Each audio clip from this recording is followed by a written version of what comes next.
I'm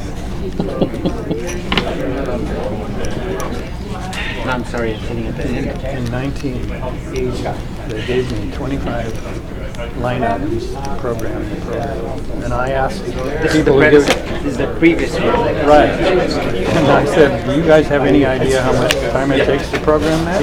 No. I mean, and there were items. 1980 something? 1980. And one of the items was enter the names by typing in the ACBL number. But this is before the PCs, right? Oh no, we had them. We had them. We had a PC that weighed 45 Not a real pounds. PC, not an IBM. No, it was, we used the North Star Advantage. We weighed 45 pounds. It was a all-in-one unit. And, the first one that my friend had, that we worked on, he made it himself. It was like he hardwired it and soldered it. No, it wasn't running DOS, it was running CPM.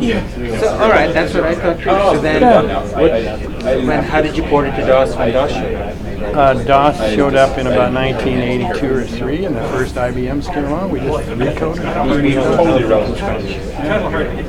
But it was still, there was a Pascal compiler. We knew.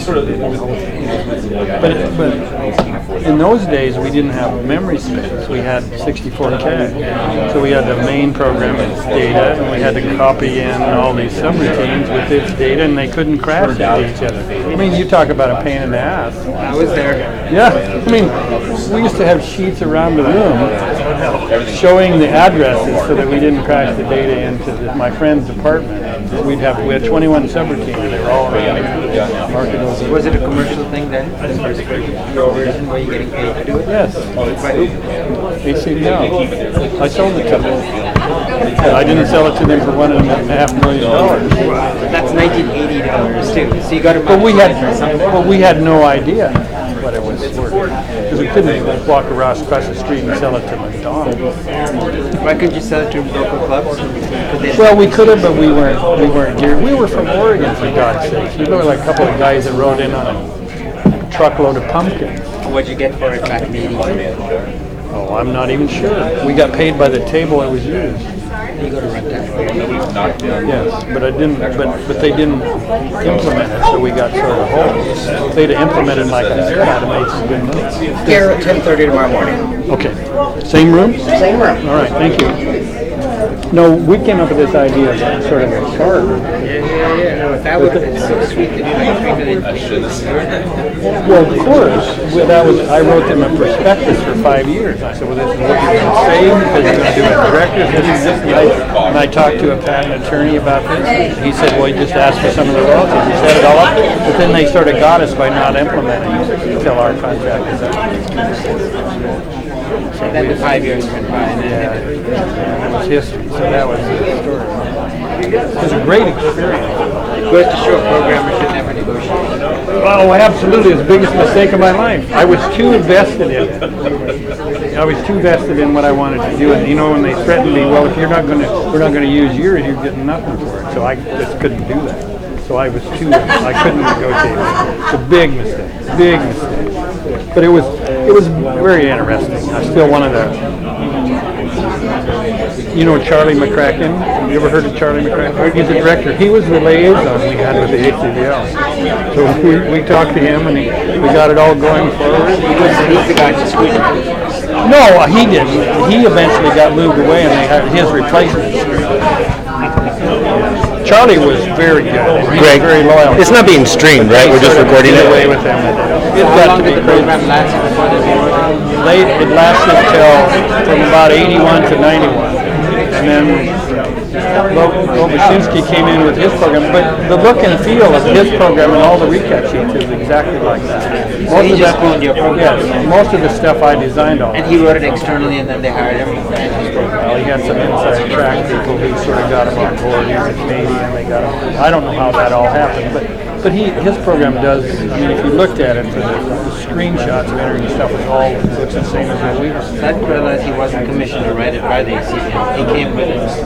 When they first heard of us, they brought us down to San Francisco to demo against somebody else that they commissioned us to do it. And the guy they were doing it with was going to use a McDonald's keyboard. Like he was going to type in 4 spades double and then 4.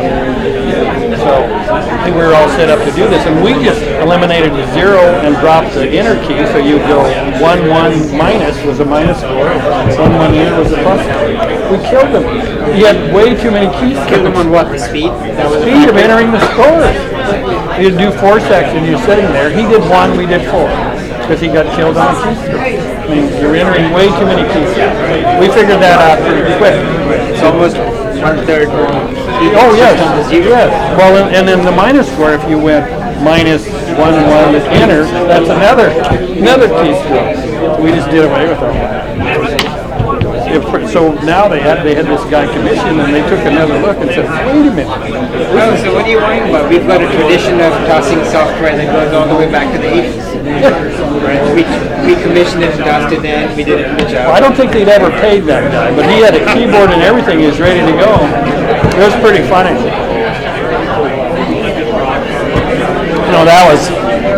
It was hilarious on what we were doing because sort of nobody knew what the hell they were doing. We didn't. They certainly didn't. They had no idea. I'm surprised that people are even thinking about all these computers are so expensive. So who was running your program? You could buy a program. You could buy a computer for about $3,000. That's the first IBM, right? You're talking about the ACBL. Yeah. And then the IBMs, when they first came out, they were probably about the same. Maybe a little less. In 1980, that was like a semester of college. Yes. They were expensive. I mean, they bought them, and they were hard to carry around. I mean, I had one here that weighs nothing. My phone does more than that computer. So who was buying the computer? ACBL one. Only for sectional. Right, and then a lot of the directors bought them. Say your prayers. They took a fee for carrying it around. Who knows? So they paid. There was a lot of ways they were doing it. Clubs, they were on their own. They were on their own. We're not allowed to talk during your meetings. How you doing? I wrote a scoring program for the Manhattan in the late 80s. You're sitting at the head table. Because there wasn't an ACBL scoring. Thank you so much for that. Esteemed members, it's awfully good to see you. Very nice. Thank you, ma'am. Thank you, sir, on the committee.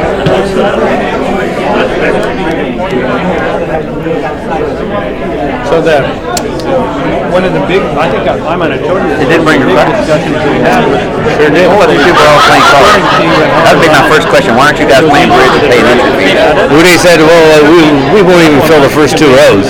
And I agreed with him. Well, what was wrong? I wouldn't have to take it. Is this all the people that got knocked out of the NA? He says, no, it's got to look the same. And I said, in a couple of years, people won't even know what was the other way.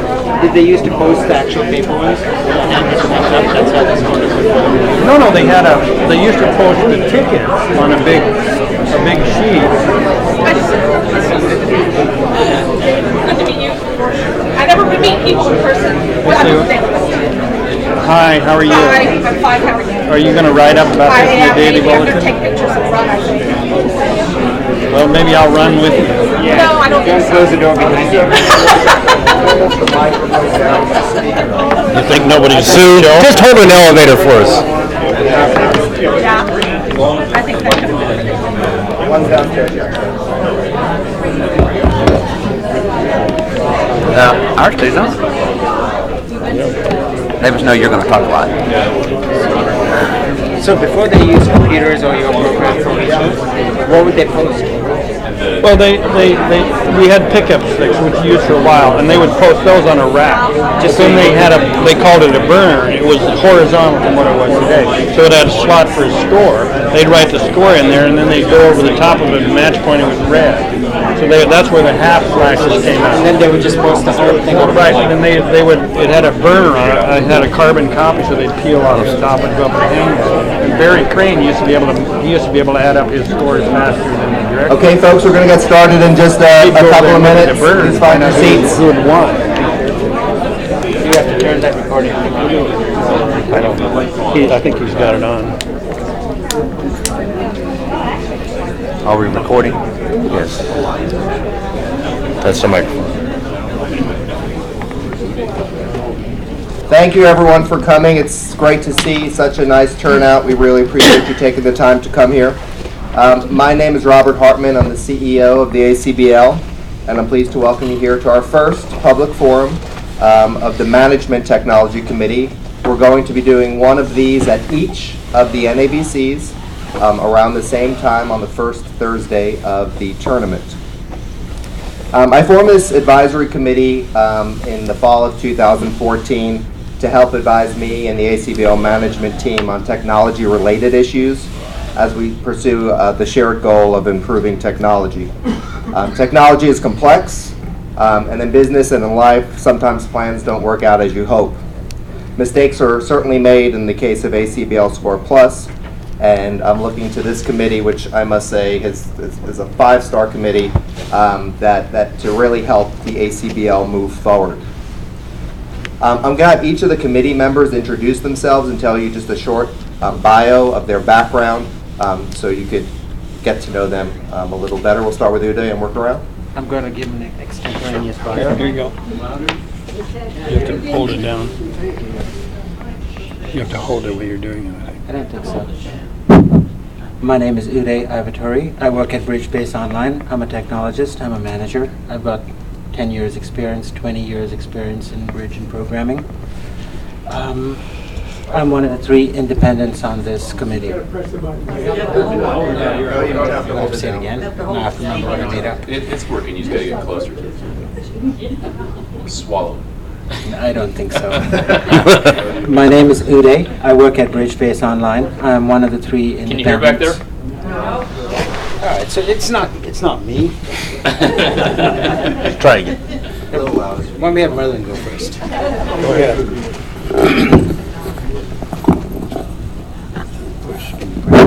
Yep, there you go. Yeah. My name is Uday. I work at Bridge Base Online. I am one of the 3 independent external committee members on this thing. What sort of bio do I want to Talk about express? BBO and what you do there. I'm in the management team at BBO, but I'm really a programmer. I sort of do what Bruce does here over there. I run a team of programmers. We decide what we have to get done, and we get it done. I've been doing this since I was 16 or 17. That's a long time ago. Thank you, Uday. Merle?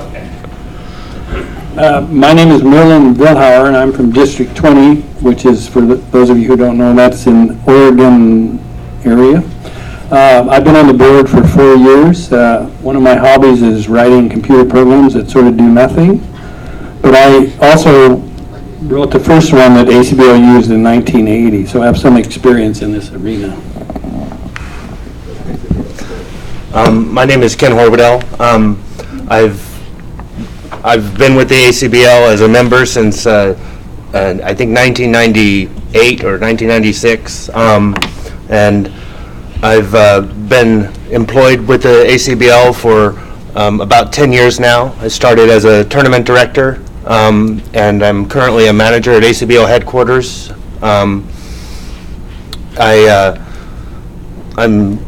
I'm somewhat of an expert in ACBL operations as it pertains to clubs and tournaments. My name is Russ Jones. I'm on the board of directors representing this district, District 10. In the real world, I'm a professor of information sciences at Arkansas State University for about 26 years, teaching computer security and encryption. My name is Jay Whipple. I'm the district director from Florida. I've been on the ACBL board for almost a year and a half, so Russ and I are the same class. And I have been, originally was a programmer at age 7, and so I guess once you've been that, you're always a coder. And I have started 3 software companies and sold 4, and still, as Merlin says, I tinker on the side. I hope some of mine do more than yours, but I'm honored to be a part of this group. Hey, I'm Greg Humphreys. I started writing programs when I was 6. Let's see. I used to be a faculty member of computer science at the University of Virginia before I started a stint of failed startups, and I now work at Google. I work on Google Chrome, which I hope you all use. I also write all the software for bridgewinners.com, which some of you may have been to at least once. And I, like Uday, I don't work for the ACBL. I'm one of the outside members of this committee. My name is Ralph Leip. I'm the third outside member of this committee. I started programming when I was 14, so I guess I was late. In 1987, I went to work for a little company, Microsoft, and worked on Windows and worked there for 18 years, retired as a partner of Microsoft, and I've been pretty much retired traveling for the last 10 years.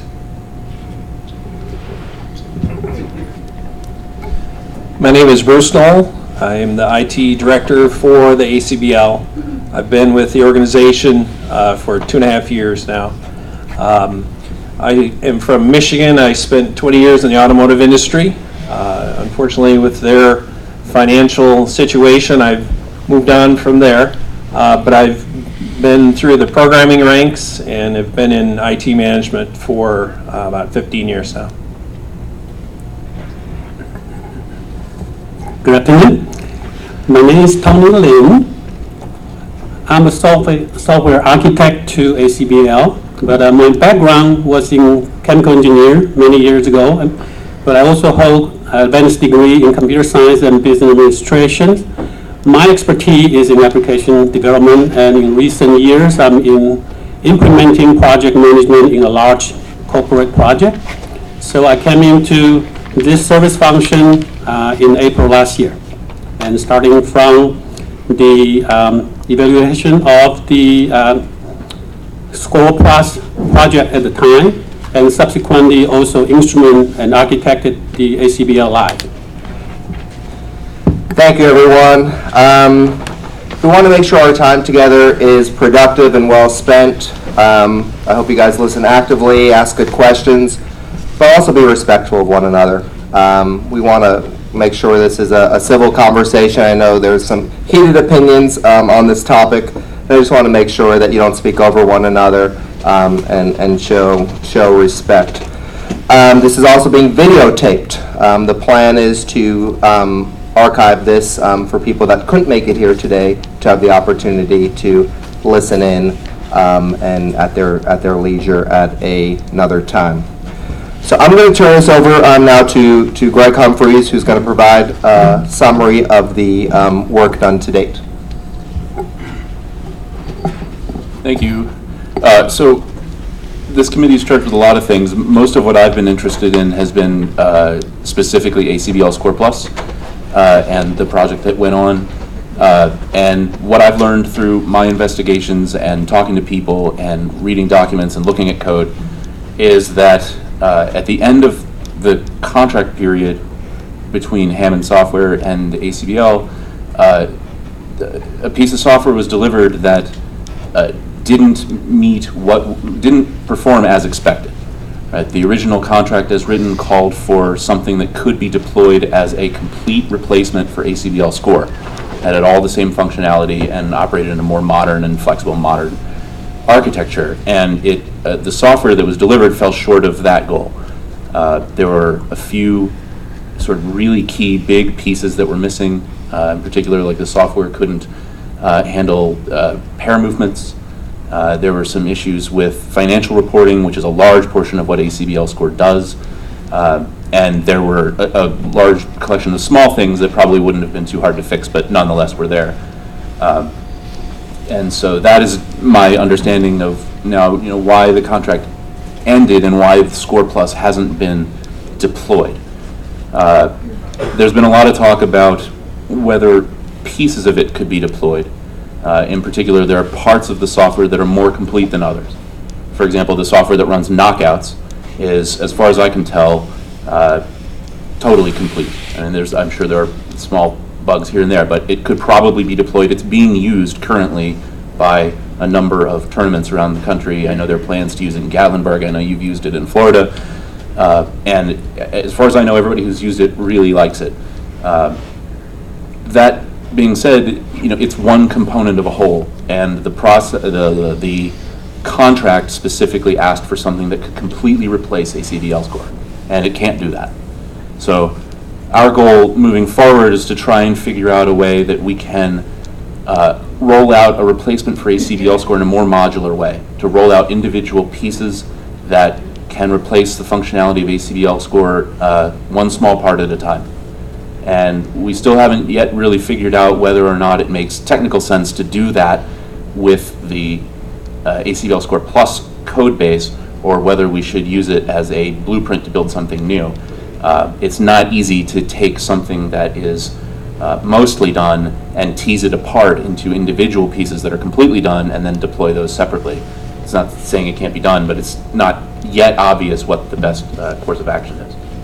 So what I've recommended to the committee, and what I think people like, is the idea of doing this in a modular fashion and replacing ACBL score over time with pieces that can be developed separately, tested separately, and can eventually be combined into one whole. And in the meantime, while we're in this interim period where things are rolling out separately, to have something that connects these pieces to ACBL score as it is now, because that thing still has to work, and it has to take care of the aspects of running tournaments and clubs that the pieces that haven't yet been deployed don't exist. So we have a lot of those tools that can interoperate between something running in a web browser and ACBL score.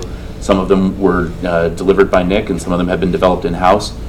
They work well. So I'm confident that those shims that will connect whatever we build in the future and ACBL score have either already been built or are simple. And so the big question that still remains is precisely what to build and how to roll it out. We don't yet know. More investigation needs to be done, and I think more people need to be talked to make sure that we're meeting the needs of the people that are going to use the software. So that's what I've been up to for the last couple of months. Thank you. I'm going to turn it over to Jay now. Jay heads up the Board Technology Committee, and we spent a lot of time meeting here in, what city are we in now? New Orleans. And Jay can give you an update, I think, to build on what Greg has said about what that committee is doing and what we plan to do for 2015. And I'd be happy to go into more detail on the Q&A, but let me give you an overview. As a board technology oversight committee, which includes Don Manuel, is Don here? Don, there he is, and Russ over here, and Merlin. The four of us are on the board technology oversight committee. We were charged with reviewing the recommendations from the management of the technology projects that they would like to tackle this year in the capital budget. We reviewed those very carefully, and in the process, working very closely with management, we came up with some evolving philosophies about what we're trying to do and how we're going to do it. Fundamentally, what we want to do is minimize any further investment in the ACBL score product. Obviously, we have to maintain it and make sure it survives for production, but we don't want to spend any more money unnecessarily unless that money allows us to build pieces of solutions that can be redeployed and connected with this new plan, quote unquote, which we do not have defined yet. So we had 6 projects that were recommended to us. We accepted 3, we reduced 1 significantly, and we rejected another. Did my math add up? Yeah.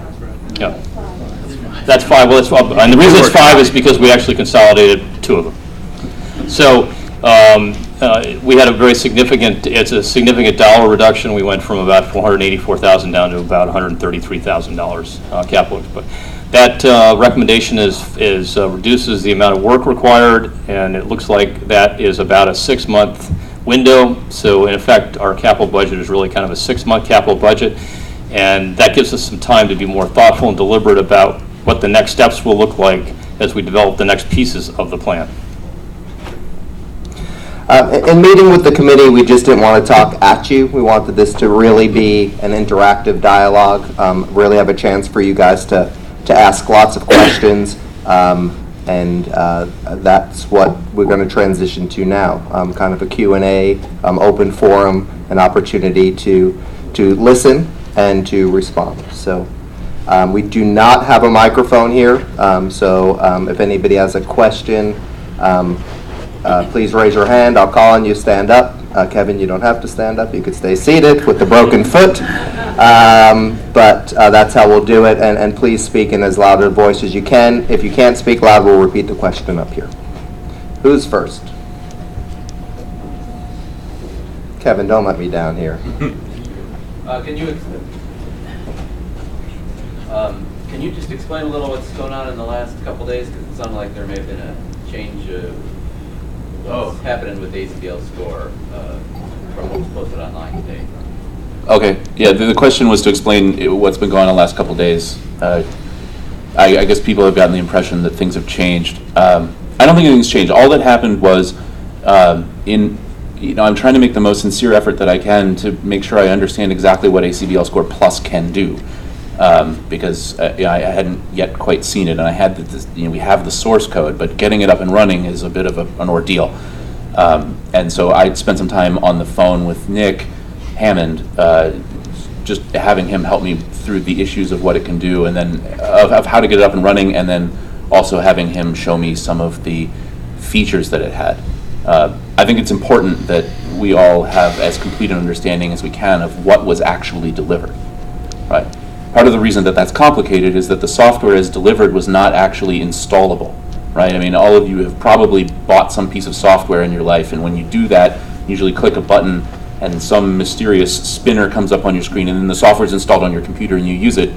This software is not like that, right? It could be someday, but right now it's not at all like that. It took quite a while to get it up and running, and it was challenging. And so getting over that hump to understand what the software could do was hard. That's really all that happened, was a lot of phone calls and some sort of remote demoing of the software. I'm actually hoping to sit down with Nick later this week and have him, walk me through some more stuff in person. Now that I actually have the software up and running on that computer that's sitting down there. But that's all. It's just a sincere attempt to try and make sure that we know exactly what it is that we have, because I think there's been some confusion surrounding that, right? Some people have said, this software can't run a game from start to finish. Well, it turns out it can run a KO from start to finish, right? And so I think there's been some confusion. Multiple versions have been delivered, and it wasn't clear what functionality was on which one, and which one was the final one, and so we're just sorting all of that out for me, anyway, since I wasn't around for the original evaluation, getting a copy up and running that I can really beat on and understand what it does. Because whether we end up deploying pieces of ACBL Score Plus as delivered or not, we still have to know what we have so that we can, even if we build our own thing, we are probably going to want to at least model some of it after what's there. And we have to know what's there to do that. And also, like I said, a lot of these utilities that span the gap between whatever new thing ends up getting built and what exists today, and those gap spanning devices have to exist in the interim until ACBL Score can be sunsetted.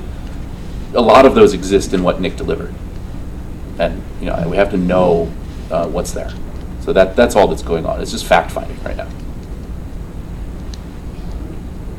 Okay, I saw Chris's hand up, and then Adam will go next. Chris Small, District 7. Is it part of the purview of the committee to look at the issues with the current ACBL Score program and its maintenance? The reason I bring up this question is I was part of the assisting committee on Charleston, and as I understand it, until perhaps recently, we were having trouble where the knockouts were having to be manually calculated and things of this nature. Can anybody comment about that? Is that something you guys are involved in, or?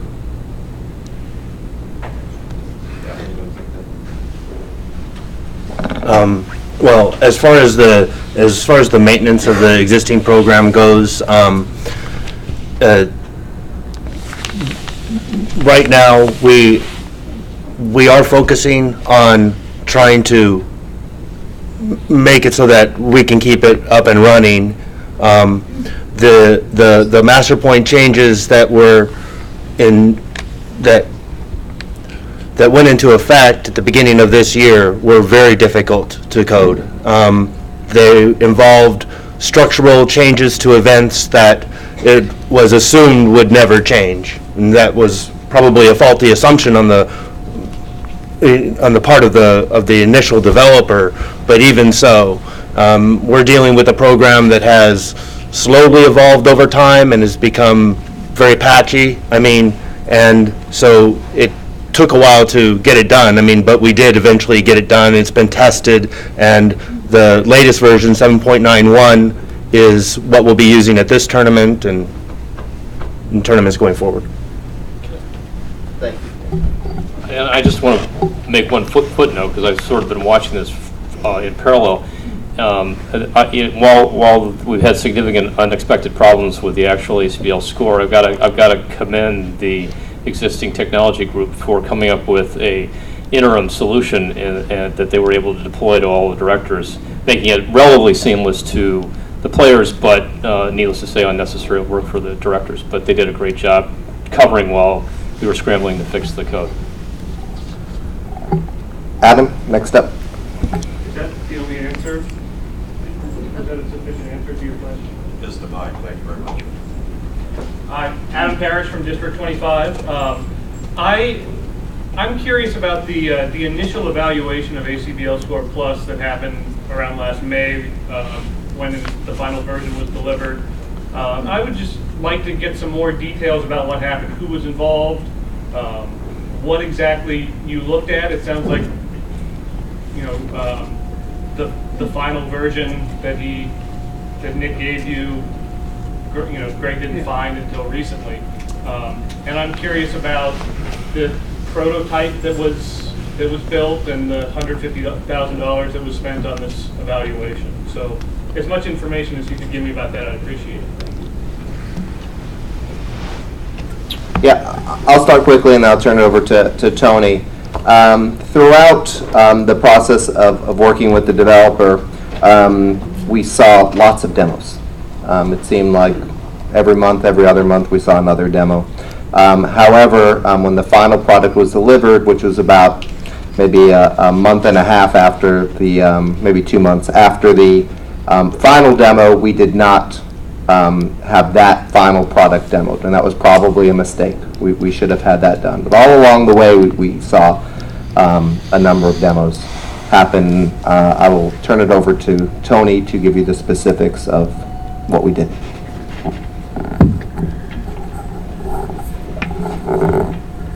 Thank you, Robert. Let me bring it back to April last year, because my service to the organization started in the 1st of April. That was, I'm local to Memphis area, by the way, so there was this phone call that came to me and stating that there could be a project that I could be involved, because I'm in IT for over 30 years. I do manage the large project, and I've done outsourcing project with Indians and local in the U.S. So, and that turned into an opportunity to come to serve ACBL. Now, so as I came in April, I got the basic summary of this history, what happened, and we have this project called ACBL Score Plus. Certainly, I was also introduced the background of ACBL Score. So, understanding that, and I would say that I'm the very clean slate person coming in to look at a project. Okay, I do not have anything in mind to say, is it doing this or is it not doing this and whatnot, because allow me to say I'm totally clear, zero. Okay, I don't have any preconceived notion, and I do not know the developer. So, taking it from a project management standpoint, we have to understand how do you evaluate something. When you have a software project, you have to have something is called requirement, anticipated result. That's one end, okay? So anything that I've done before is always, we agree on doing something, and then it's not just an idea. Anybody can talk about ideas. Software development is a complex process. So with that in mind, I asked, do we have anything specific about what we are anticipating?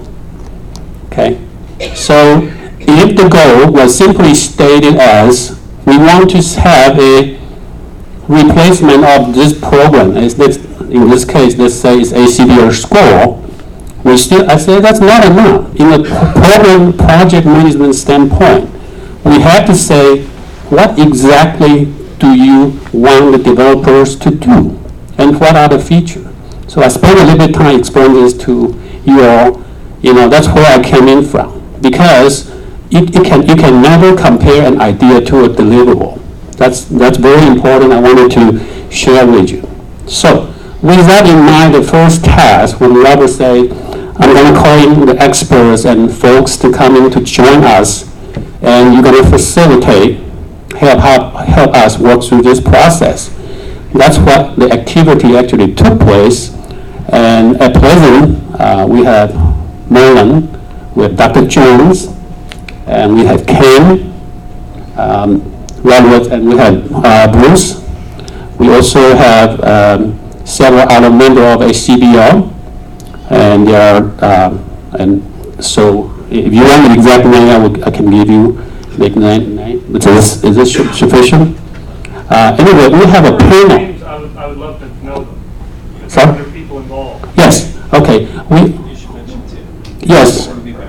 Yeah, we have Tim Crosses, who is a developer, and he's still a developer for us. Instrument is part of the ACBL Live and many other successful projects for us.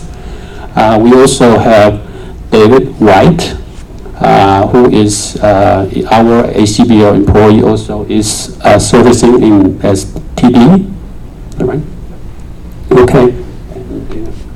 And we also have a gentleman, David McCrae, and he does program development for us at the time, just putting in the scope of the evaluation. He was the one working on the installer, because remember, I will mention this for you. The program that was developed, that we were evaluating in April, is not something that have a DVD, or it's not something you have an installer. So I will go back to that point a little bit later, but I wanted to allow you to know everybody at Pleasant. So with that in mind, we started out by, in the business world, we call it a zero-based approach. Sometimes we have known something too much. We are so passionate about, we want something done. In the process, all of a sudden, we started to forget, what are we trying to create here? Because as I said, my premise in making effort to do an assessment is I need to know what needed to happen. I hope you share this understanding. That understanding becomes what we call a requirement gathering phase from day one. We have multiple days of effort. Day one, we instrument on that. So, and I asked a very simple question. What needed to be created? What are you expecting? So we outlined all the requirements from ACBL scores perspective. We work on that very hard. Day to evening. Okay, that's all I would state that as a project management process. That's what you would like to do. So we outline that in many spreadsheets. I think any is, depending on how you print it, but it's like 7 or 9 pages of the project requirement. It's kind of like your wish list, but it's not a wish list because it's not ideal. Keep in mind, it's different between wish list and programmable item. So it's actually the functional module. It should be there that we wanted to code, and that's our premise. Okay, so that's the beginning of the evaluation. With our expert giving the point of this should be the expected, this should be the expected. We started from there, and then as the day go by, then after we collected that, we go back to the evaluation. We were looking at the live link. Again, at the time, it was not running on a computer, it wasn't installed. It was a live link, okay? It's basically running on a server. And we look at that during the process of that and say, hey, can you do this? Can you do this? And I was facilitating this process based on a plain project analysis flow, or sometimes in a later time we call it a gap analysis. We instrument this process at a great effort, okay? So I hope I answered your first question is how was it conducted, but you have a second question though, which has to do with, I think you talked about installer and what the grade means. I will give you several key points, okay? And I wanted to make sure you know this was in the middle of April. Okay, this is not sometime talking about in May or June. We work with what we have and work with that. Now, if we were the end of the analysis in the fourth day, I was trying to help the group and say, where do we go from here? It may not be necessary to say, oh, this work, this doesn't, this work, this doesn't. But so what should we do? Because if we just say, all right, put our hand down and say, oh, we like it, or the opposite saying we don't like it, I feel like there should be more to do. Okay, so I suggested there's something in my past experience I feel that needed to do. First of all, the understanding from my understanding, okay, and please allow me to say because I'm coming in clean slate. ACBL score has been around. You click on the install, it gives you a proper runnable environment. We don't have an installer. How do we perceive or understand if Score Plus were to work? Then how would it get installed? So I feel obligated to encourage the group that we should answer that question because I heard from our member, the environment is very diverse out there, right? Club members, and we use the scenario like in the basement of the church, and maybe a real old computer and whatnot. But again, we can describe everything. I'm a measurement guy. I'm a project management guy. I need to measure that. So I suggest that in order to have this measurement, if we were to have an installation process, that will help answer this question. That will help us resolve any doubt. Because you can't say, oh, what if you have an installer, what do you look like? One real technical person will say, it's no problem, 20 minutes of tweaking it, I can get it wrong. And I have to tell you, some people will say, we never figure out what you are telling me to do. It's not like one button, and voila, you are ready to run the game, right? That was part of what was expected in the discussion. So in order to allow us to reach a certain level of a measurement process, that's why one of the effort was, what if we make an installation program so that it will allow us to assess if it were to work together, not how it work, okay, first of all. This process is just to say it is a program. How will you allow it to install and run properly? Okay, I'm not trying to say anything inside this program at the time for the certain feature is yet working or not. So we built a prototype along the same line, okay, which was a separated item. We have two topics here. One is installation, and one is having something that we can foresee. If you were to walk through from the beginning of a certain function, I remember we walked through. Yeah, there's a lot of questions. Okay, all right. Allow me to take question. You and I are PhDs, and we can go out and talk, and I'd love to talk, but I want to kind of refocus it.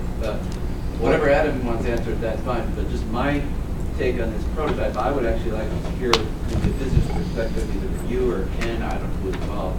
What was the purpose of developing the prototype? Because from kind of the not totally informed perspective that we're getting, it sounds like last April that someone requested Tony to develop a prototype, and that was shown to the board in order to get them to decide to not go with. This is why I'm asking, so you can clarify, right? So I want to know, I want to understand what the prototype was, because right now, what's kind of out there is the board actually decided, and Jay and the board can comment on this, the board actually decided based not on what Nick's program could do, but on some prototype that was developed for reasons that I haven't heard at an expense of $100,000 or $150,000. So that, I'd like to hear understanding that or clarification. We developed the prototype using the Ruby toolset. That was one of the things that we did to spend $150,000. Yeah, so what we got delivered was a bunch of, I'm the layman here, guys, so I'm not the technology expert. From what I understand from this committee's work is we got delivered a bunch of parts. Just as a note, the developer is saying an install program was not required at the phases that you guys are discussing. He admits that he was going to do an install. He states publicly that he was going to do the install program, but he was planning on doing it in phase 4. I don't know exactly the phase, but he said that. But go ahead. Well, I think that's an important point, though, Kevin. No, I don't know if it's true. Yeah, It's just yeah. I mean, so the final project was delivered in April. I mean, that was the final deliverable. Of all phases? That's correct. Okay, so getting back to what was the business purpose of having this prototype, and indeed, can the board of directors comment, was that what was shown to the board of directors to decide whether to proceed or not? No. When I got there, I arrived in Memphis. I wasn't there for the first day, so Merlin can say what I went on the first day. When I got there, we had a link on the internet to a system that was existing on a different server. We had a list of requirements of this is what we're looking for. Can it do these things? And so we went through there and tried to do movements, tried to do master points, some things that were missing, because this was supposed to be the end project. This was supposed to be finished. So we looked at that and said, okay, those things are not done. And we marked each thing that wasn't done. Then on top of that, we looked, what about look and feel? One of the things I looked at was, it's totally a different user interface than anything we looked at before. It went off on a different plane. We can discuss whether it's better to have something look totally different or not worry about what the old one looked at. I was looking at it from the 3,000 plus club members, that you're going to shoot something out there that looks totally different, no function keys, no shortcuts, no anything. The user interfaces were totally different. And so I said, that's another minus in my opinion, that it was totally separate or totally different. So it not only didn't do what it was supposed to do by the cutoff date, it didn't have some user friendliness, which I thought was missing also. But this was done over a live link that they asked me, does it do what it's supposed to do based on these requirements? And so basically I went through a checklist and said, does it do this? No, I can't find it. Can I find these help screens? Can I find out what a person would do if something doesn't work? No, I can't find that either. But it wasn't a prototype, it was a link that we were using to his system on a server somewhere. So it's fair to say among all the board of directors present that this notion that they were reviewing the prototype rather than the actual ACBL product is incorrect. To the best of my knowledge. Their decision based on the actual ACBL score product. Maybe you're getting confused with prototype and just an example of the program, how it works. I mean, if you're Well, it's been published in various district director letters that to the people that they had spent. You guys spent $150,000. That was what was shown to the board to base their decision on whether to continue. This is last April. So I'm just trying to clarify, and I'm not trying to challenge it. I just want to make sure I understand it. It's out there, and I want to be able to stay active in what's going on. It would just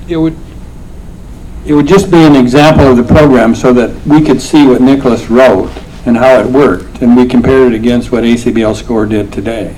I'm not sure prototype's the correct terminology there. I would think it would just be get the program up and running, and the idea was, Russ and I, we thought that this program should run on a computer and not have to run on the cloud. So what we saw was running on some server somewhere. So we're just going through the steps to see what it could do in relation to what the ACBL Score did. Is the 150 or 100,000, whatever amount was spent in order to get this running so that the board could review it? No. So between April and the board meeting in July in Las Vegas, when the recommendation was presented to the board for their approval, we did a few things. We did a gap analysis.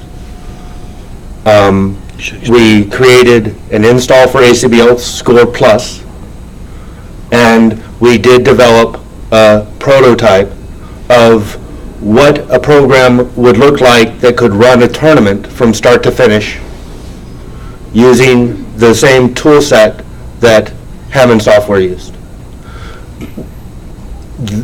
Those things all put together cost $150,000, not the prototype itself. The prototype was never presented to the board of directors. All right. I saw another hand. Jen, just give me one second. I saw a hand behind you up really early, and it wasn't Jen. It was somebody. Maybe it was Jen. Oh, she left. That's sad. Jen next, and then Joanne. How about that? So I want to switch to the other side. Jay, can you tell us what the 3 things are that you're actually, that are moving forward here? Jan, thank you. The question was, what were the 3 things? I think there are 4. But I'm going to write them down. So. and Russ is going to audit me. First of all, the first project was continued development of ACBL Live. There was some unfinished business in ACBL Live that needed funding. That was $18,000.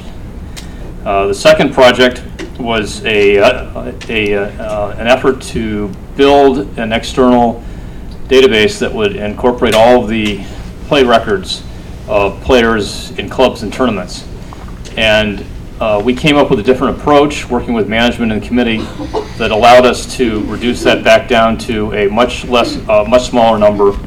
That allowed us to do it using, and this was an idea that really Russ helped develop, where we would in effect grab the play records that are coming from ACBL Score and ship those with the month-end file directly up to the cloud, where we would use that to build a results database. So that was $20,000. Reduced from 110 to 20. Thank you. Reduced from 111 to $20,000. The third project was a request for funding. You want to know what we did, so I'll skip that one.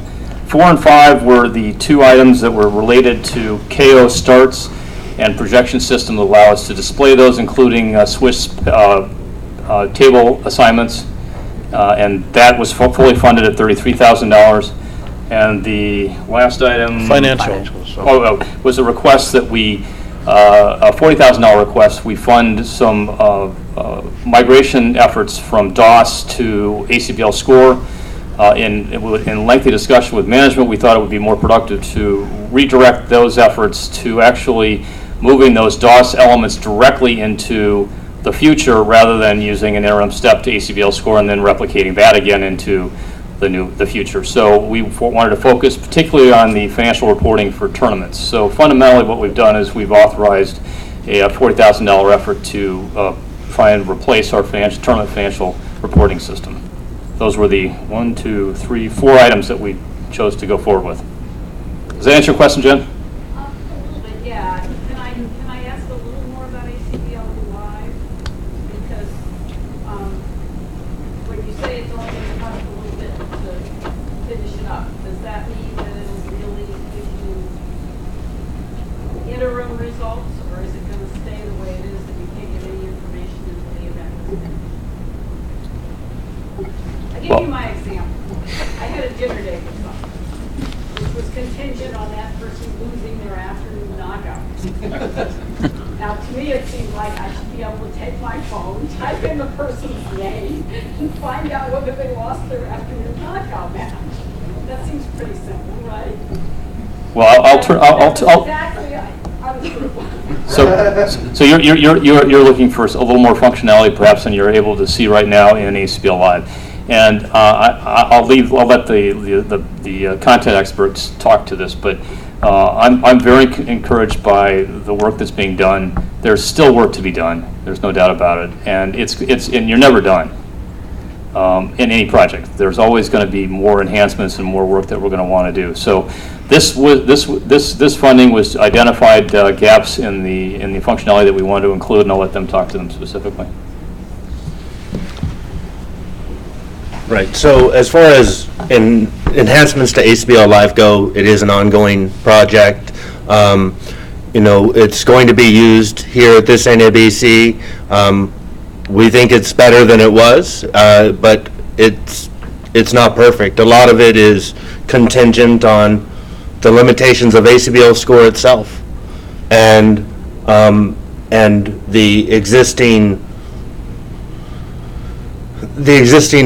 way that the directors operate at every bridge tournament. So some things are, need to be changed that are cultural. Some things need to be changed that are foundational as far as ACBL score goes.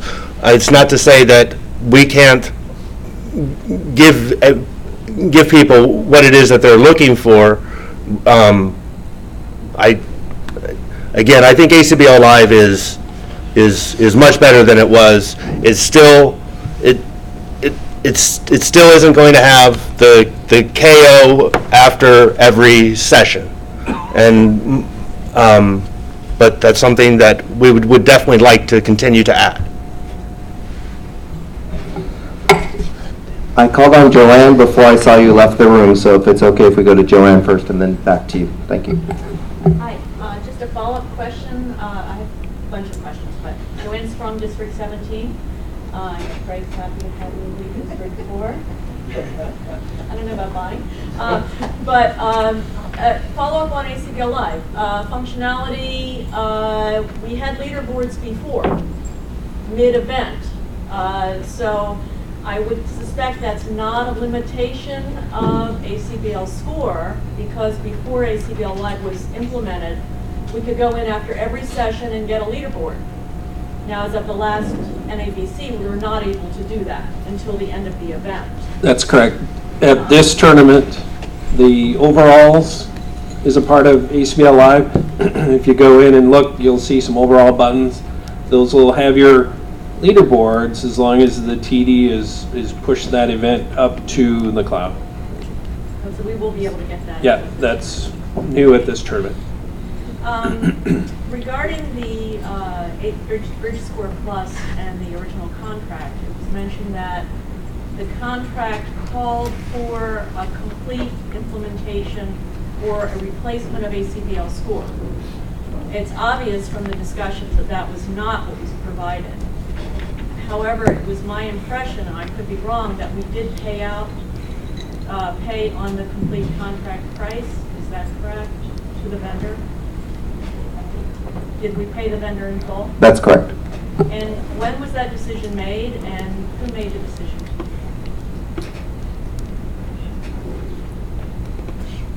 I made the decision to do that. You're testing me as to when that decision was made. I would have to go. Was it made prior to the gap report? Did we know that there were all of these gaps before we paid out the vendor? It was made prior to the gap report, yes.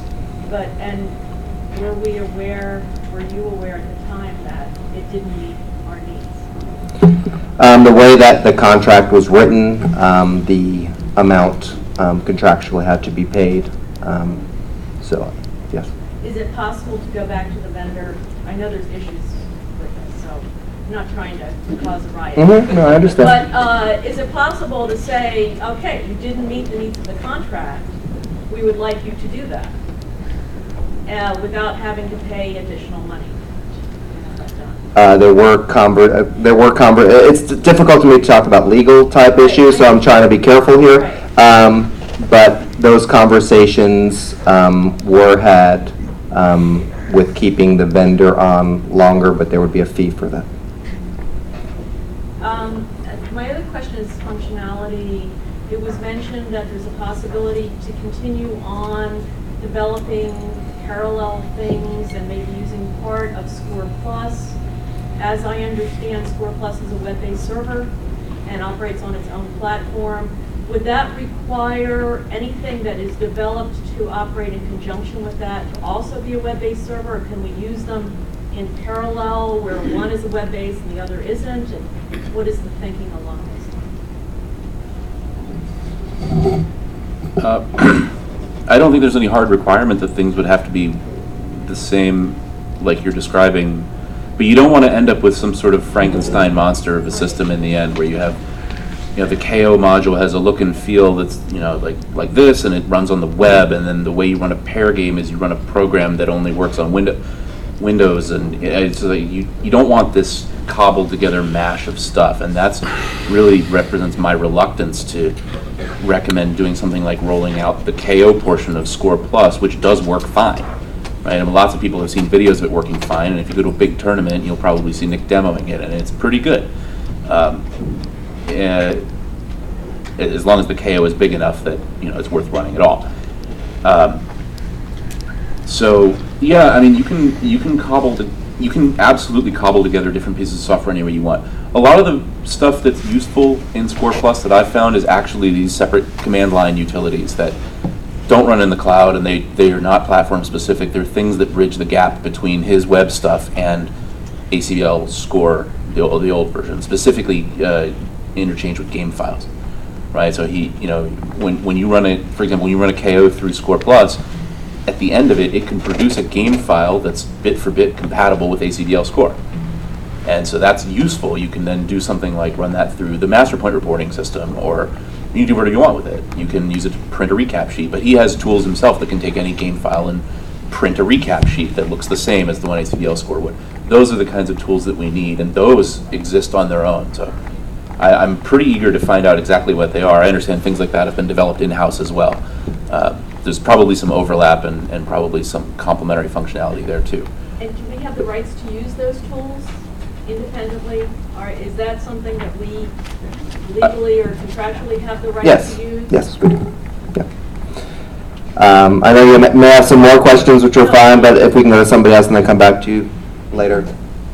Hello, I'm Allison Grant from District 4. I have two questions. I hope you can separate them. They're unrelated, so I'm asking these. The first is, looking forward, I understand the ACBL is soliciting resumes for a CIO to oversee technology projects. I'm curious how all the work and recommendations that you're making would relate to the position going forward. If everything that you're recommending would be, say, counter to something the CIO is interested in doing, how would all of that mesh together? And then looking back, I'm curious how the committee is thinking about accountability. Whatever the issues are and the specifics about this prototype, or however this project has gone in the past, enormous resources, time, and money have been wasted. And I'm curious what the committee's thoughts are on who or how the ACBL or somebody else should be held accountable for what has happened over the past year and a half.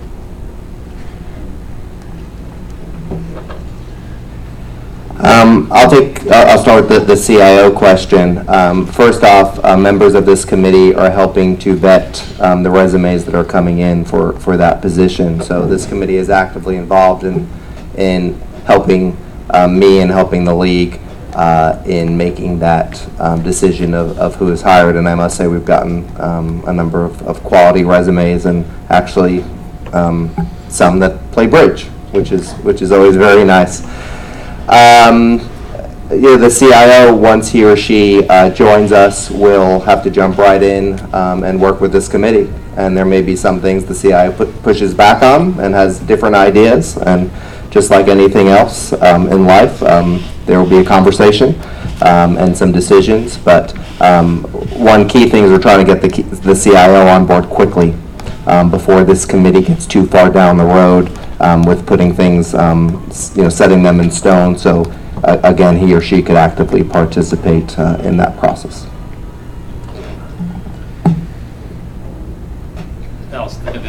Allison, your second question about accountability is an important one, but I don't believe it's the CEO Advisory Technology's role to speak to accountability. That's something that we, as separately as board members, are accountable to you for, and ultimately we have to hold our CEO and management accountable for it, but that's a different discussion. Well, hey, hang on a second. Before you disagree with Jay, I can't hold anyone accountable for anything since I don't work for the ACBL, but one of the things I'm trying as hard as I can to do is actually to minimize the waste that you're describing. Because it would be, it sort of sounds like a waste to spend a whole $1 million+ and then just throw the thing away. And I don't think we need to throw the thing away. It's not going to get rolled out as delivered. It can't be. But I really believe there's a lot of things in there that would bring enormous value to whatever we build going forward. And that's why I'm spending so much time trying to understand exactly what's there, so that all the stuff that got paid for actually gets used as much as possible. So that's not anything about holding anyone accountable, but it will certainly minimize, I want to minimize waste, because we certainly paid for something, and we ought to make as much use of it as we can. Kevin, actually, there's a couple of hands. Bill, why don't you go next, and then Rob in the back. The Wyoming House, District 12 lifetime, visitor to District 10 in the winter zone.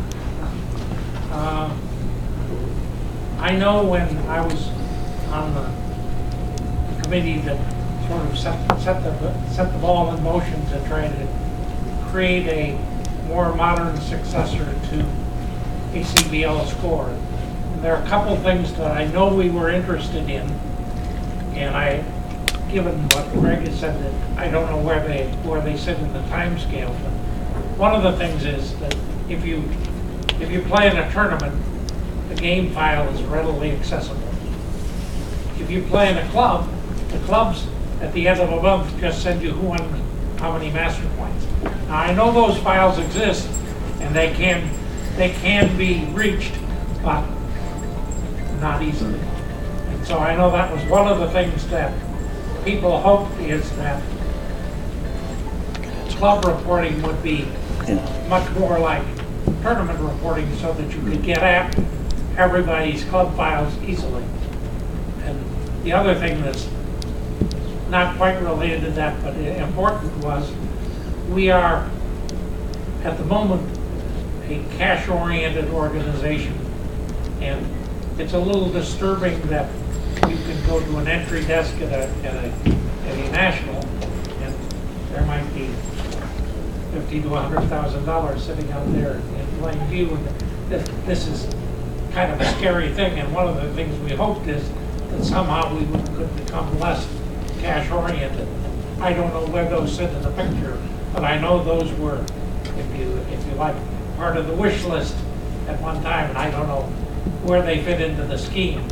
But I know they're not happening now. But are people aware of them on the committee, that those are things that were important? If you remember, Jay talked about item number 2, which was reduced from 111,000 down to 20. The committee had an idea that maybe instead of retrofitting an ACBL score to change the database the way it's set up, an idea was put forward that maybe when the club manager goes to ACBL reports, when he hits the button, it doesn't create a file of just the information ACBL might want to know at that time, but what it would actually do is it would go find all the game files for that month and actually send the entire game file for every game that was played during that month to ACBL. The only refitting of ACBL Score Classic would be just a couple of commands of what that push button does for ACBL reports. So what this does, this gives us a lot of possibilities. Now we have the entire information that the club had. We can do things such as, and these are just some ideas that we have going forward. One of the things you could do is, now the ACBL has your club reports. They can double check the right number of tables. They could double check to make sure, not that anybody does this, but has too many club championships, has too many charity games. Nobody counts tables that aren't there. So kind of a double check. And then it also allows us more information to work with without making any changes to ACBL Score Classic. And that's very minor. Once we've honed all the data in from the club game, we really don't care. In fact, one of the things, if your club happens to be online, after you end each game, after you DB add it, it could send the game file. And instead of most clubs having to go out to this website and post the results on web, it's automatic. Once you DB add, it automatically sends the game file to ACBL. They upload the results, and you have nothing else that you have to do. So that's this thing that dropped down from 111 to 20 by just looking at things from a different angle. On the second thing that I'll address is even today, we discussed contracts with a new way of payment with a organization that takes PayPal, American Express, and things of that nature, so that what we hope for in the very near future is that you're going to have the capability to pay with PayPal. you're going to have the capability of coming in and not having to do a cash transaction. So that's contracts that have already been looked at, already been investigated, and something that's going forth very, very soon. So I hope that answers you too. Just one thing to add there, that credit card processing group will also accept American Express, which our members had asked about for a very long time, especially when it comes to paying membership and such. So that'll be a nice thing for our folks. Yes, Rob? Yeah, Rob Jordan, District 17. We've talked a lot about this knockout module, and I understand that it was part of the deliverables that the ACBL received, and it's one of the items I believe that Jay mentioned is on the list. And I was wondering where we were at with that. Do we have some kind of estimate of when this will be like regularly available to the various tournament directors?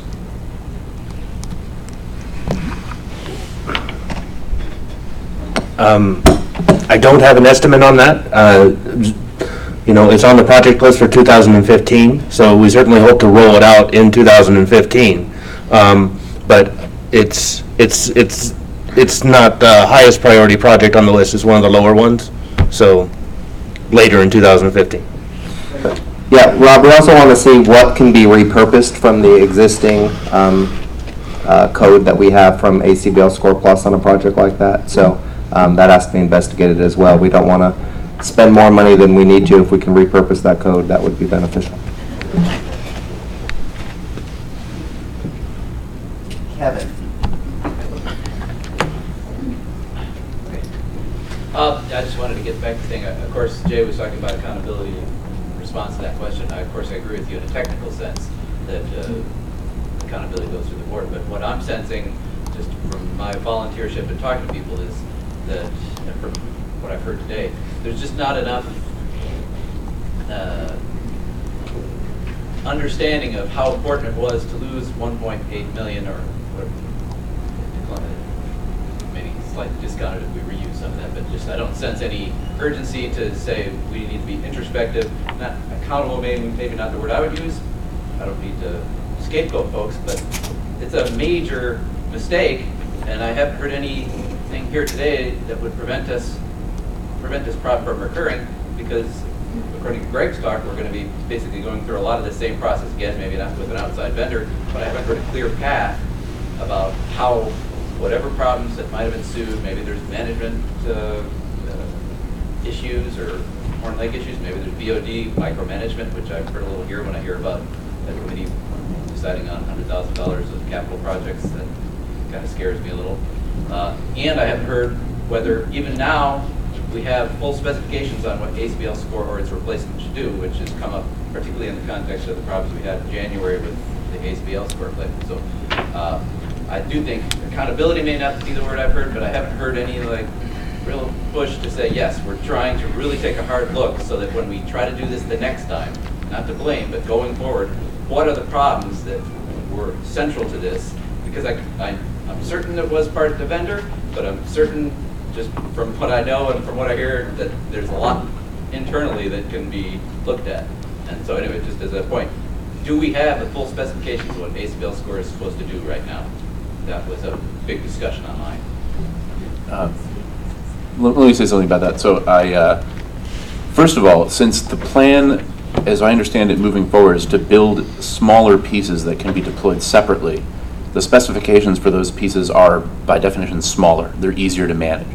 Right? A full specification for everything ACBL score can do, which I've not seen. I mean, the thing that happened during the evaluation sounds like it was an attempt at doing that. That I haven't actually seen myself. But if you wanted a specification for just a KO module, it's a lot smaller.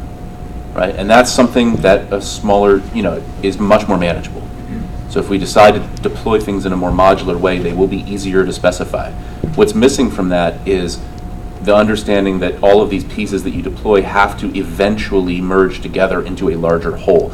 And that making sure that the modules that you build can be meshed together is a much more difficult software problem that probably needs to be tackled by a new person brought on, maybe the CIO, I don't know. It's important that we get that person on board, and it's part of why we don't have a specific plan yet, because one of the most important unanswered questions is who's going to do all of that, right? We don't know. I don't think that person's sitting in this room. So Gosh, you asked a lot of stuff, and all I remembered. I had to answer some more things, but I'll get back. Sorry. If you don't think this was painful for the board, we haven't communicated well. This was a very painful mistake. We have learned a lot from it. What you see here is the start of our moving forward. We have two different committees. We have the Technology Advisory Committee, which you have in front of you, and we have the board has put together a board technology oversight committee, and we are very, very focused on making sure this doesn't happen again. Yeah, I can't tell you the countless nights I've stayed up. This runs over in my head, and as I've explained to the board, the biggest mistake that I made was not pulling the plug earlier. That's what I should have done. There were enough signs to see that the plug should have been pulled earlier, and based on subsequent conversations with the developer, I decided to not lose our investment and try to keep the program alive and keep throwing additional funds at it to make it work. And in retrospect, that was a big mistake.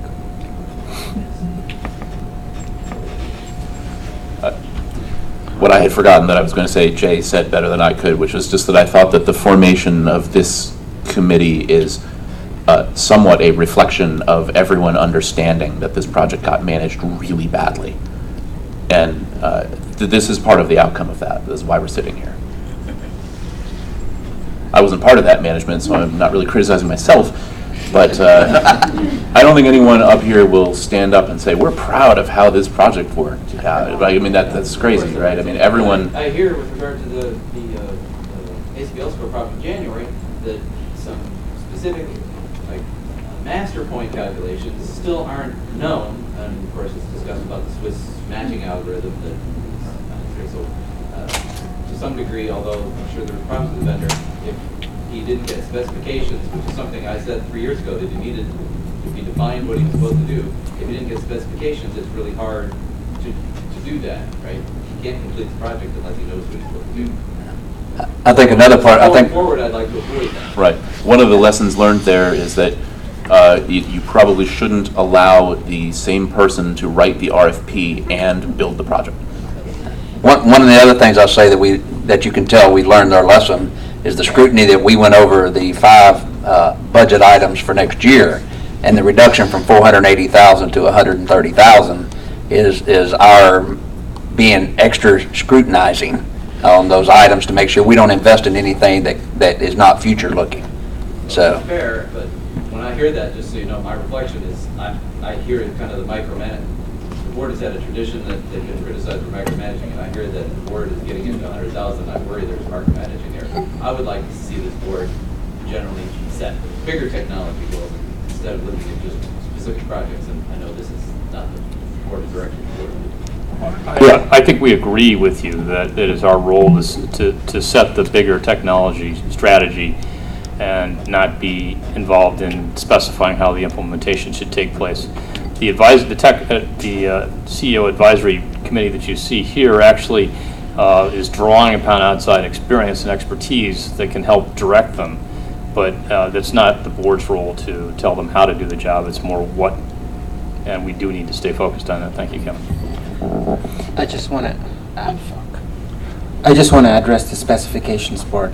I think it's going to be a cold day in hell before we ever spec the classic thing out perfectly. It's just so old and so complicated. Couldn't hear you. Okay. He said it would be a cold day in hell before we had a full specification for all the details of ACBL score. It's too big and it's too complicated and it's too sprawling, and it's been implemented. Listen, ACBL score has done amazing. It's lasted for 30 years, which is extraordinary for software. So, ACBL score deserves a standing ovation. However, it's been incrementally developed by, 1 or 2 individuals over 30 years, and I've looked at the source code and I can't unsee it now. It's rough. We're not really going to get a full spec for what it can do, which is actually perhaps a blessing, right? You don't exactly want to replicate all of the warts of what's going on in ACBL score. What you do want is a spec, more of a clean room spec. What do we actually want the program to do? how should it work, rather than figuring out how it does work. Did you know, for example, that the ACBL score can score duplicate spades games? Yeah, it can. Right? I mean, these are the things that I've learned. I can't unknow these things now. But yeah, that's not, like Uday said, that's not actually going to happen. And I don't know, even trying to come up with a full spec for everything ACBL score should do sounds like a daunting task. But specifying how a piece of software should run a knockout doesn't sound so bad to me. Especially because we have something that does it pretty well now, and we can look to it for guidance, which is Score Plus. Right? It does a good job. So we should absolutely look to it to see how it should be done. Other questions? Yes, Adam.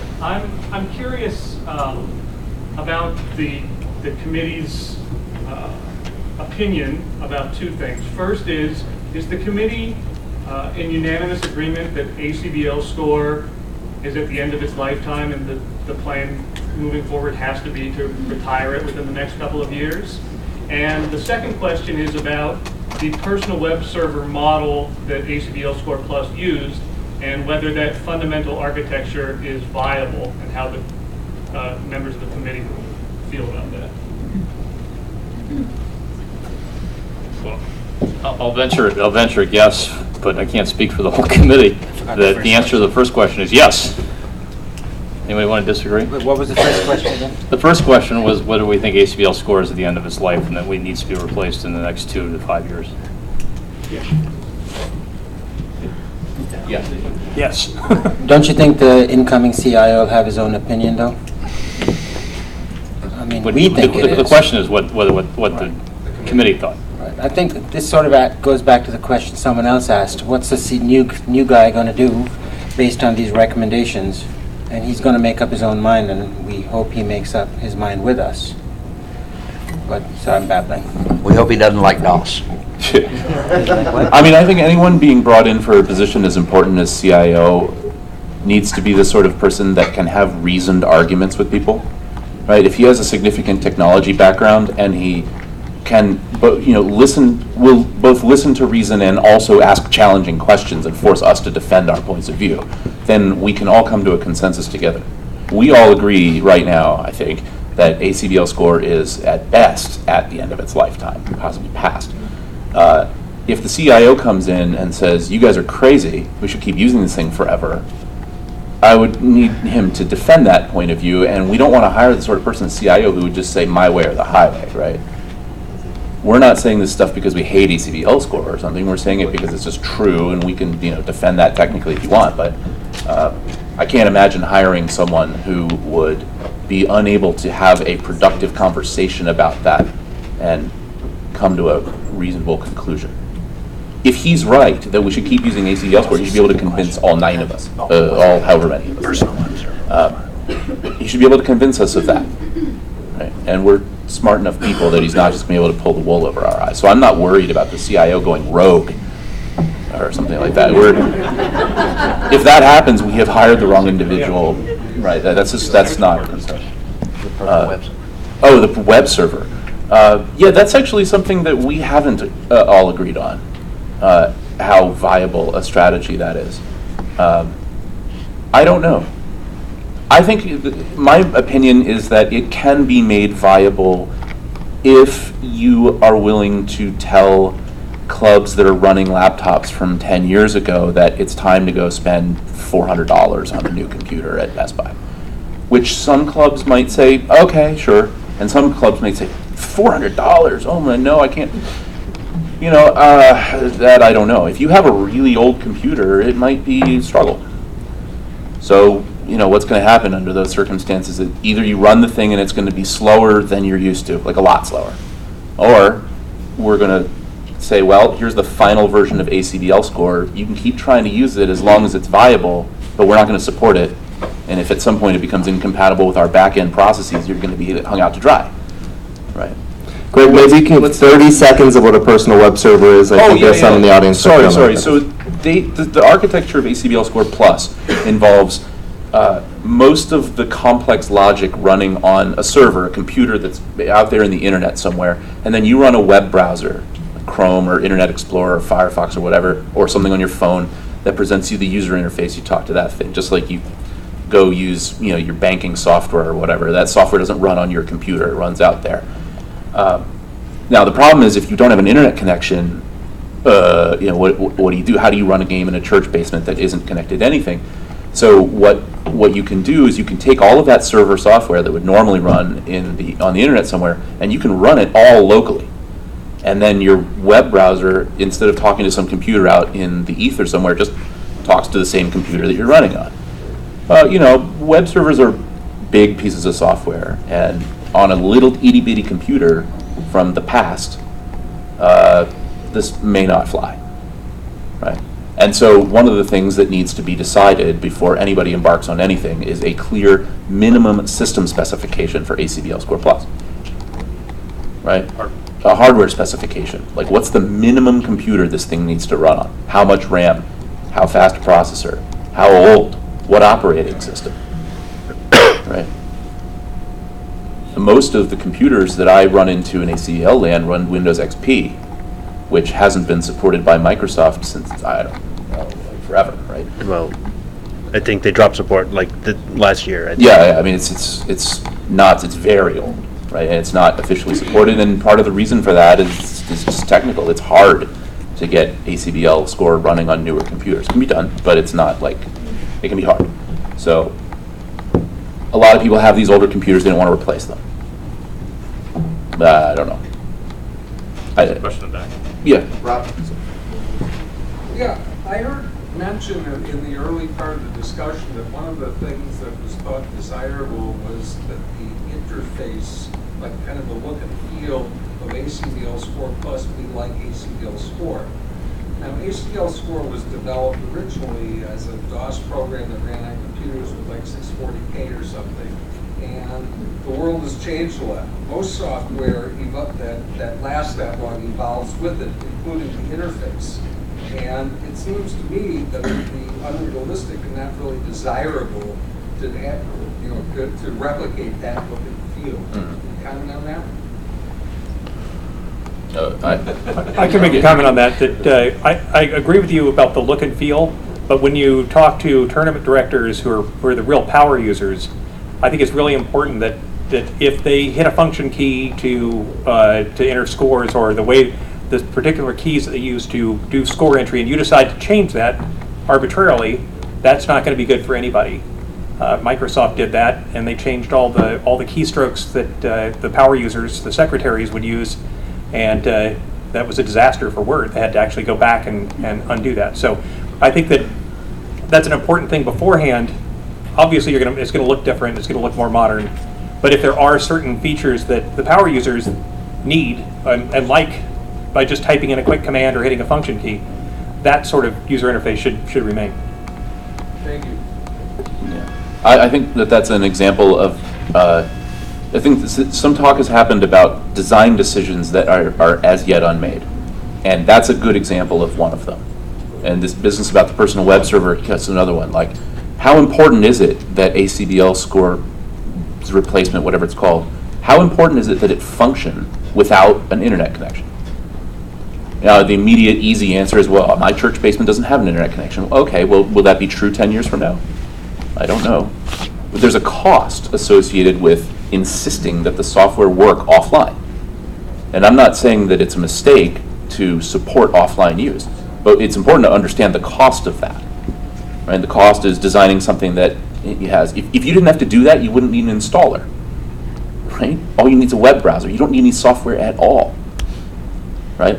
If all the software runs in the cloud, it never needs to be updated. You update the one thing in the cloud. You don't have to ship 3,500 clubs a new thing. So there's value in forcing you to be on the internet.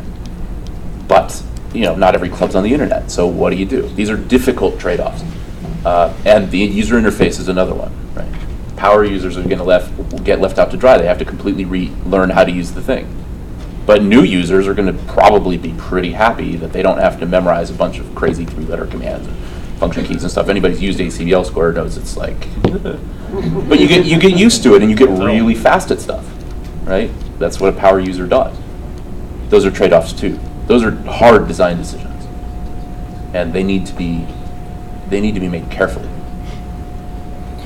One thing this committee talked about in one of our first meetings was not only for tournaments of today, how do we prepare for tournaments 15 years from now, 20 years from now, and how will they look differently from today? We haven't begun to scratch the surface on any details, but we need to be planning something now that just doesn't work for the New Orleans NABC. We need it to work for the Montreal NABC in 2020 or the Toronto NABC in 2024, and what the clubs look like in that time. So it's that futuristic look at things as well. Additional questions?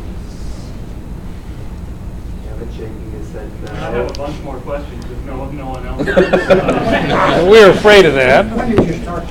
To switch topics a little bit. Hold on. Oh, I'm sorry. Yes, please. When did the committee take place? The beginning of it? The committee was formed at the Providence NABC, and we had our first meeting, was it late January. December?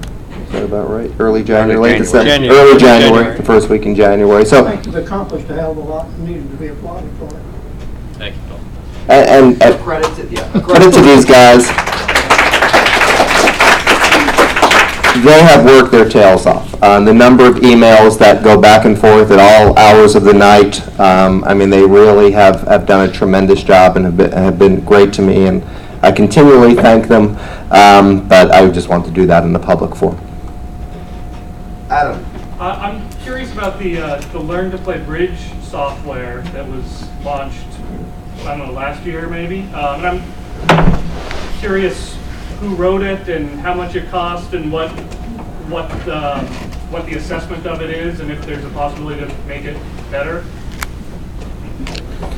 Yeah, that's not the work of this committee, so maybe I could talk to you about that offline. I can give you all the numbers. Well, And it is a technology.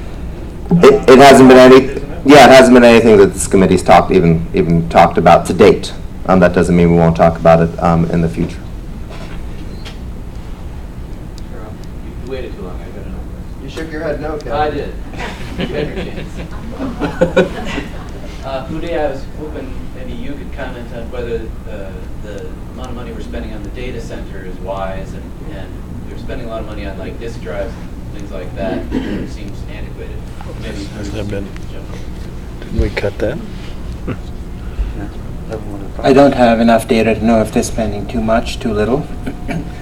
We started with a number of projects we wanted to look at, but one of the projects sort of mushroomed into this nuclear explosion, and that's what we keep talking about. Maybe when this is done, we'll be able to pay attention to the more interesting things like cashless, data center, just stuff that's more fun than post-morteming something. Sorry. I'd like to say briefly that the budgetary number that was put in for the data center was prior to the flooding that we had at headquarters, which made us stop and rethink some things about what we may want to do in the future for the data center at headquarters. And it was also removed from the capital budget to replace it with some flood protection for the office headquarters. So we won't be spending any money on the data center for this year.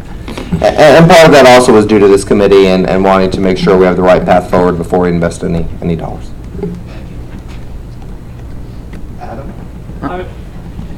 The first question that I asked was mostly about this Rails concept prototype that was developed during the first review, and I didn't really get the answer I was looking for. I really want to understand what it was and why it was developed and if it was helpful and what it costs. Can I take my stab at it? Yes, please. We were really going down the same type of path that Greg was. So what we had been working with up to that point was what Nicholas had out in the cloud, which, you know, we couldn't really get our hands on it and look at that code and things like that. So we wanted our own internal version based on the code that was delivered. So that was the purpose for the installer, to get a workable version for the ACBL. Is that a fair, short summary? Well, I'm sorry, Adam's not asking about the installer. The prototype, you guys built a separate, you guys built a separate standalone Ruby on Rails app that was intended to give the sense of what it would look like to use a cloud-based service to run a tournament, right? I've seen it. Yes. I know this thing is, I've used it. I think that's what he said, not the installer. Everybody, obviously we have to have an installer because it's crazy not to have an installer, but it's this other thing that I think is being asked about, right? Yes.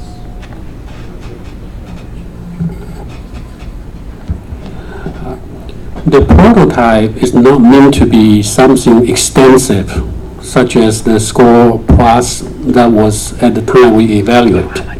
As you remember, we just talked about the concept of personal web server, but we really need to know when we put in a program, something to run a personal web server at a church. When we go from one screen to another, how would it behave? When you go from one function to another, how would it behave? That's part of the reaching out and make a conclusion process.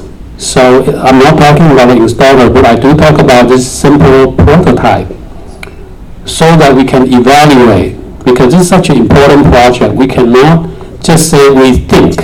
We have to come to a certain mechanism of having something tangible, install, and measure that. So that's the purpose of this prototype that we were talking about. If I were to give you something saying, it played a screen called Hello World, boom, it's finished. It's not a clear assessment in doing this work.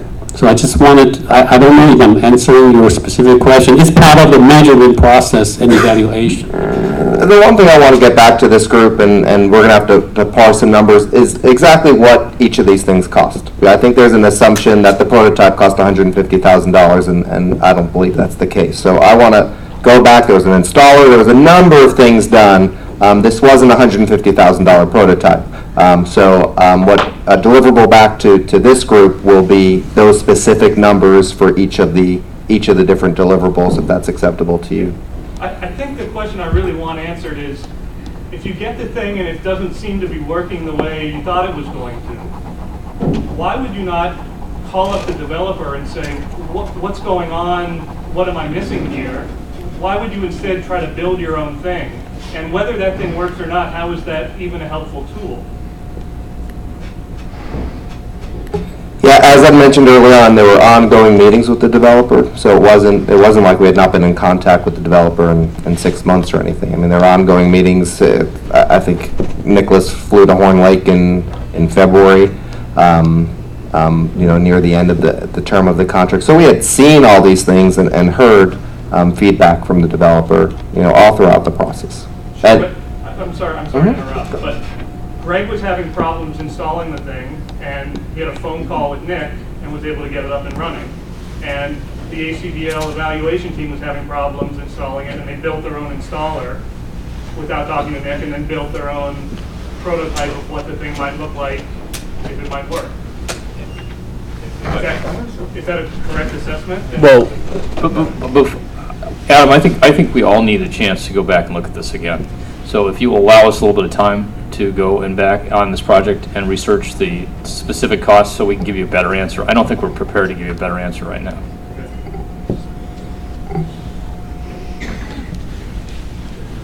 Yes, we've only been at this committee for a couple of months, so, we're getting our feet wet. And wait, but Merlin, you were there. I was there, but I wasn't involved in that. I was there at the deal when we went through at the Horn Lake, we went through the functionality of ACBL Score. I was there. I wasn't there when they were developing this other stuff. I was only there for 3 days. Chris had a question in the back. Chris? I was hoping you could roll me back to April 14 when you got the first version of the final deliverable, for lack of a better choice of words. I've heard an allusion that you got a second something after that point. And if I'm hearing what I'm hearing correctly, all the evaluation was done on the first version. Is that correct? The second version was not whatever. Can you take us through there where you got to the point you decided that dealing with Hammond software is not something you want to do? I guess you decided to terminate it at some point, how that chronology time frame works. Yeah, so the testing that was done was on the final deliverable.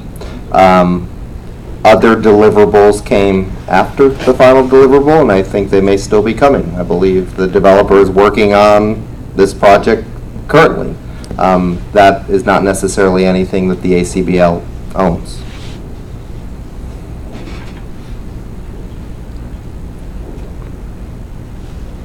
The developer claims that he delivered stuff after April and gave it to May. So if you're completely right that stuff after May is the Bridge Score Plus, and he claims that he delivered stuff between April and May 31st. That's something.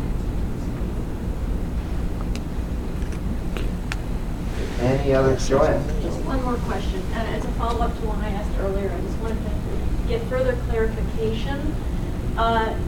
Reading some of Nick's, many of Nick's long posts on bridge winners, and I admit that I skimmed through quite a bit of it, and I didn't understand most of it, but there was one red flag.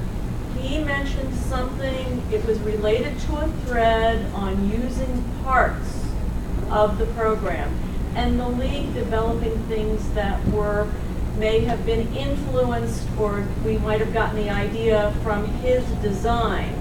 And he had the word legal issues in relation to that. Do we in fact own the code and have complete rights to taking parts of that code and using it in, say, other programs or other development projects? It's, and if it's a sensitive legal issue, I understand, but he did raise the issue that there were legal considerations. Yeah, so according to our league counsel, who happens to be sitting in the back of the room, there was no shared copyright of the code. The ACBL owns the code, and we gave Nicholas Hammond a license to use the code in his projects.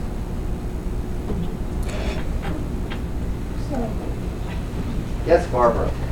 Well, because in Gatlinburg, we are planning to, in the rollout, we're planning to use Nicholas's knockout and Swiss team part. How is that different from what the ACBL will be doing? Yeah, we don't have that answer yet. I mean, that as was stated earlier, that project is on our project list, but I can't tell you if it's going to look exactly the same or different. That's something that we're going to be working on. Well, there's one more thing I would like to ask here. Throughout the country, not just around Nicholas, there are people who have been developing things that districts have been using. Colorado, District 17 has something going on that I witnessed, and of course Florida and other places. How are we going to be adapting any of those things into ours? Or are we trying to recreate the world? That's what I basically like to know. Do you want to take that, Greg? I'd try, yeah. I'd sure like to. We can't use them today with ACBL Score because it's not modular in that way. I think if we handle the future development properly, it will be easy and desirable to take components that are built by capable members of the league and incorporate them into this ecosystem of tools that will eventually become our new tournament management thing. One of the missing pieces of Score Plus, for example, is the logic to pair teams together for Swiss. Which seems like an easy thing, except ACBL Score does this kind of amazing thing where it produces pairings before all of the results are in for the next round, right? Which is extraordinary and actually not an easy problem. And I have no idea how it works because it's not documented. Except in the source code. But anyway, But something like that. I mean, there was a discussion on Bridge Winners a few months ago about Swiss team matching, and there were several members of the community who know way more math than I do, apparently, who said, oh, it's just an example of blah, blah, graph matching optimization thing, and wow, some guy says, I could do that. Well, we should let him do that, right? We should create a system where he can just do that, and as long as the licensing is done properly and all of the legal I's are dotted and T's are crossed, we can just incorporate it into the thing for free. I'm sure lots of people, myself included, would be happy to, contribute to such a thing if it were architected in a way that people could do so. I think that's important. I think what she may be getting at a little is that I really, really like Jay's fast results. We've used it at our regionals for quite some time, and I find it personally superior to ACBL Live, though I know that ACBL Live is still in development. I, as a unit board member, district board member, I would have liked to have seen the ACBL save that money, worked it out with Jay instead of spending the money to develop it in-house. And I guess the same thing goes up about power ratings, but I think he should be getting better support too. And There are all kinds of issues. Anyway, so if anyone, Robert or Jay, can comment on that. Thank you. Fast Results has been a prototype for 2.5 years. And the truth is that I don't want to do the production anymore. ACBL is far more qualified to do this on a production basis. What I enjoy doing is developing new and creative things and developing applications on top of things. I don't want to run production. ACBL should be running production on Fast Results. But that being said, well, it's happening as we speak. But that being said, it's also important, and this is I think what Greg was alluding to, is that we need to tap into the creativity of our membership and allow them access to information. And that's not to be said that's not to say that it isn't happening now. There are examples of what we call APIs where ACBL has provided access to information to qualified individuals to develop applications that sit on top of all of what we do.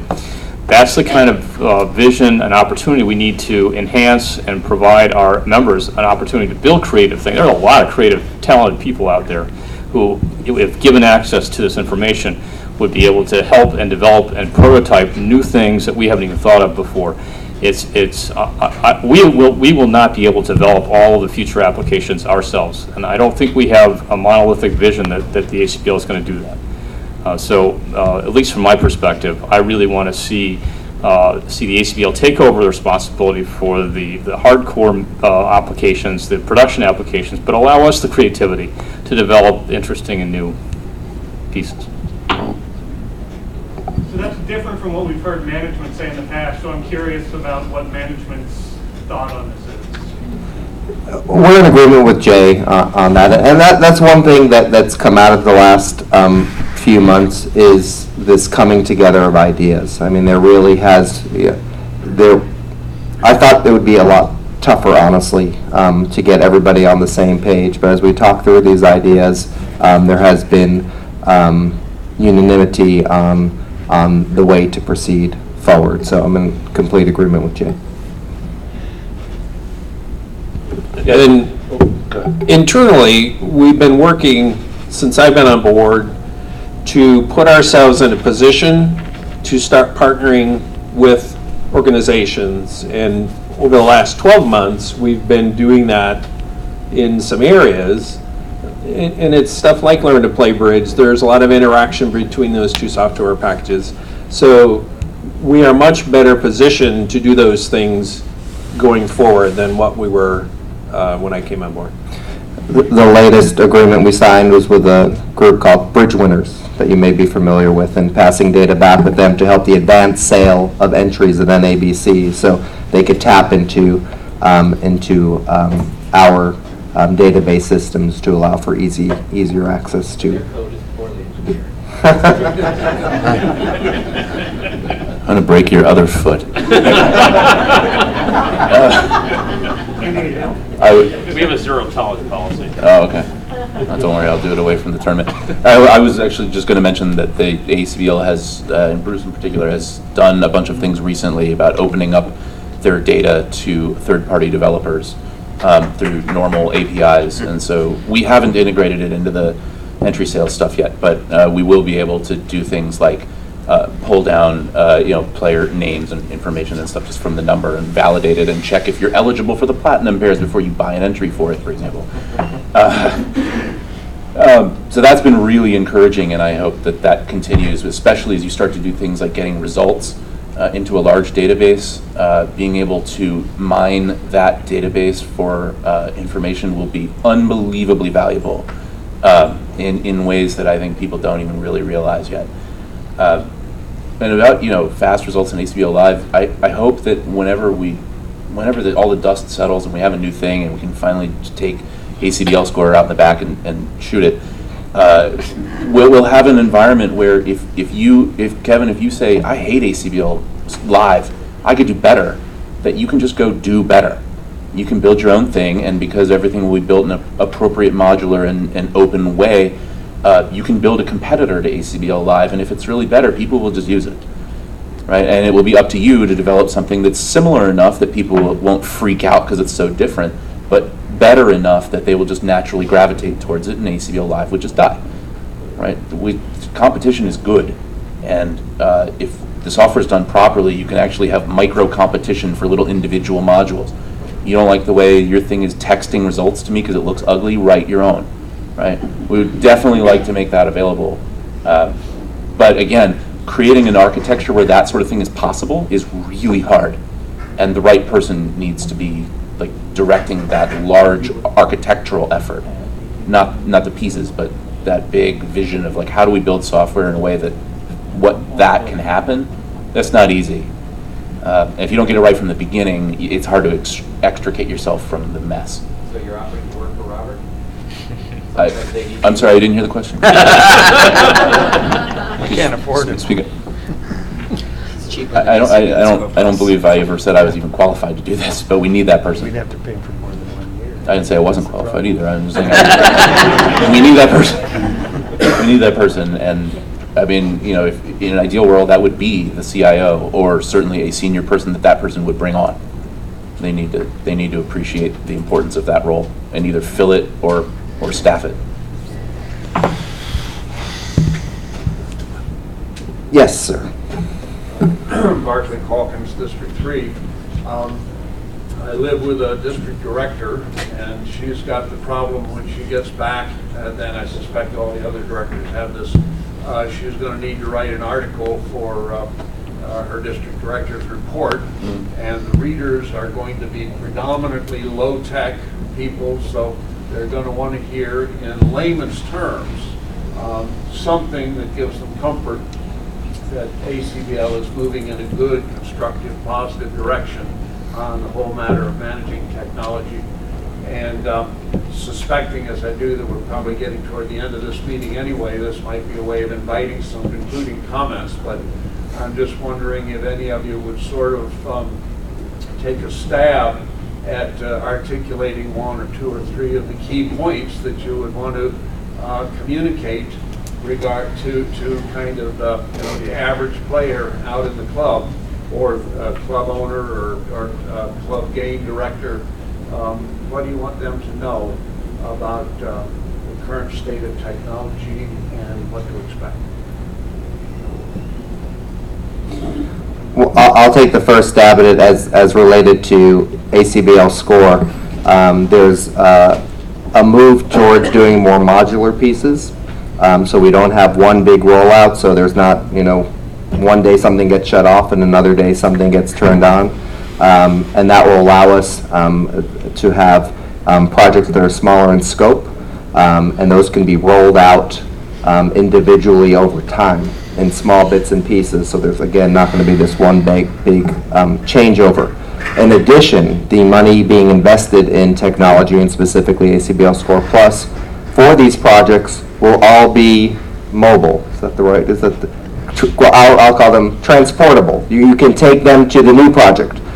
So everything that Jay had mentioned earlier, in and of itself, can then be extracted and put into a new piece of software. So, for example, the financial system, that could work for any scoring software. That will be built in such a way that it's transportable. So, I think that's an important message to get out there.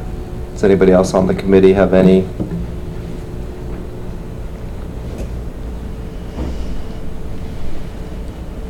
thoughts? Well, we are going to write something for ourselves to communicate. So I'm hesitant to take a shot at that right now because it needs probably more careful thought. I think Robert did a nice job talking about the design approach. We are done with ACBL score. We're going to maintain it so that we can exist, but we are not investing any more money in ACBL score, and we are moving forward.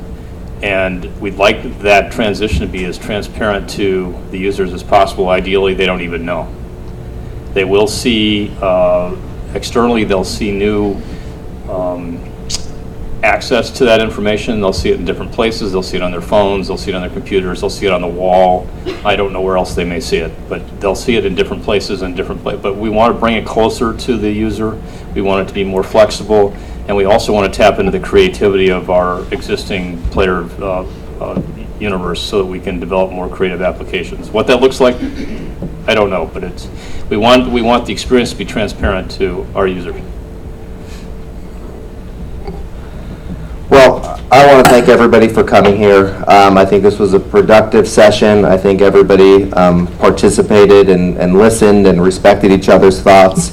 This is only the beginning. One thing we need to work on in addition to the technology things is communication and making sure this group and the rest of the membership, and sometimes it's tough to communicate with 168,000 people, but that they understand what's going on and are communicated to proactively. So again, we're going to do these things at every NABC. They're going to be recorded. They're going to be posted online to give the entire membership the opportunity to listen in if they can't make it to the tournament. So thank you very much for coming. I really appreciated your input.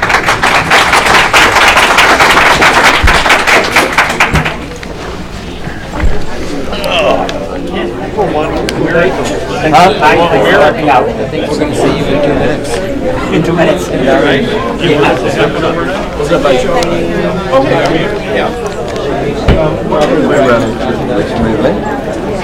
We hadn't built that damn prototype. We've been off the hook 30 minutes ago. Prototype in the airplane business used to be before computers. They would have to build a scale model, a full scale model of the plane so that they know where all the wires are. I don't even know what prototype. It's to me about mobile and didn't say anything. They were talking about that city in Alabama.